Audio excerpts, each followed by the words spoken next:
Good afternoon. Welcome back to the Object Relations Institute lecture series. I'd like to speak to you about a topic, well, several topics today, but the one I'm speaking to you about right now is related to writers and what makes a writer.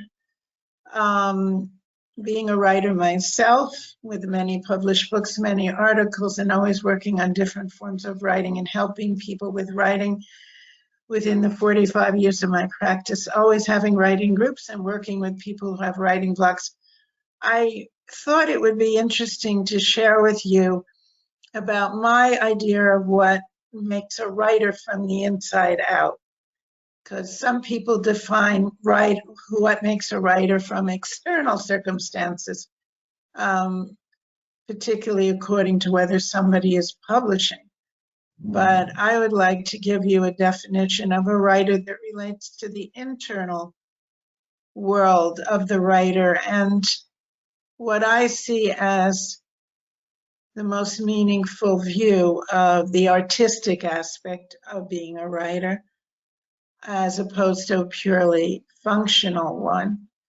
And that has to do with how the writer gets pleasure as he or she is in the writing process.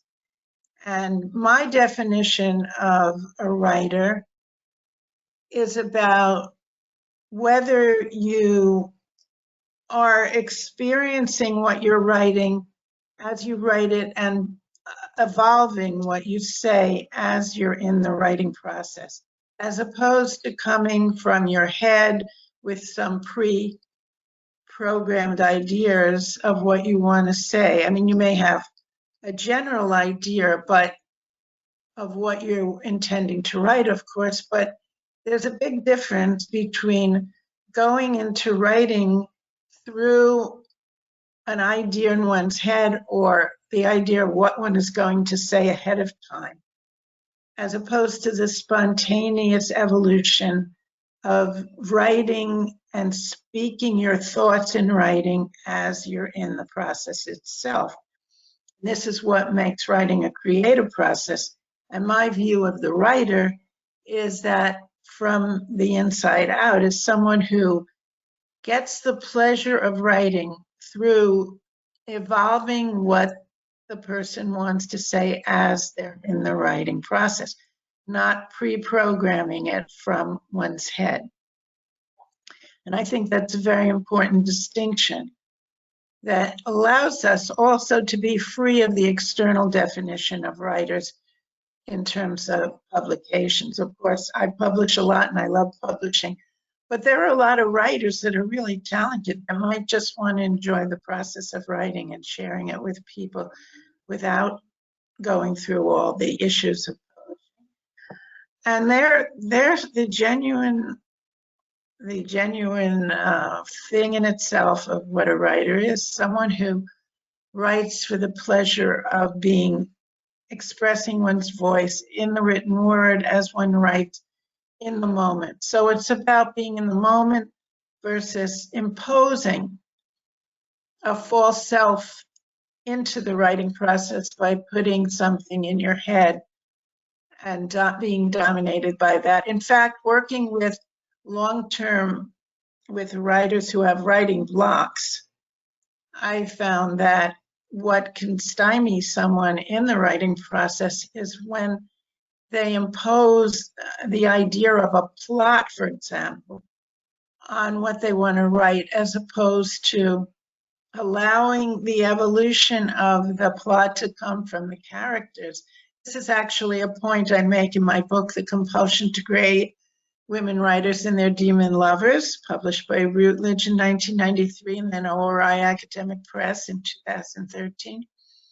Again, this book deals with contrast in very well-known writers, and Charlotte Bronte I speak about as someone who evolved to have the character-driven form of writing as opposed to plot-driven.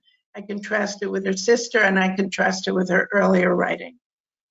So evolving into the organic flow of allowing your feelings to develop a character and characters that speak and develop the plot, rather than imposing the plot and trying to force characters into it. Now, if somebody's writing something for very practical purposes, of course, they're going to have an outline and they're going to write what they have in their head. But that's not being a writer. That's just using the written word to communicate practical information. That's very different than being a writer. So what I'm saying today is that being a writer involves coming from the inside in the moment. And that's where the writer gets pleasure. That's why one wants to write as a writer. Being a lifelong writer, I know this to be very true, that you get the pleasure from evolving in the moment as you speak, allowing things to be expressed in your written word, shaping your words through your feelings, and letting characters, if you're writing about characters, evolve from within a feeling moment. That can create stories or novels, but also can create professional writing, because for me, I have the art of combining theory and clinical cases and very interesting narratives of clinical cases. So even though in my earlier days I used to play around with short story writing, my actual publications over the many decades of my practice in the field have been not with short stories, but with clinical vignettes and longer case studies that allow the dialogues of the clinical process to be a real interesting narrative, like a short story. So in my particular form of art of combining that with theory, I get the same pleasure that makes me want to do it as a short story writer or a novelist. I get the pleasure from being in the moment, just like in the clinical moment, one is in the writing moment.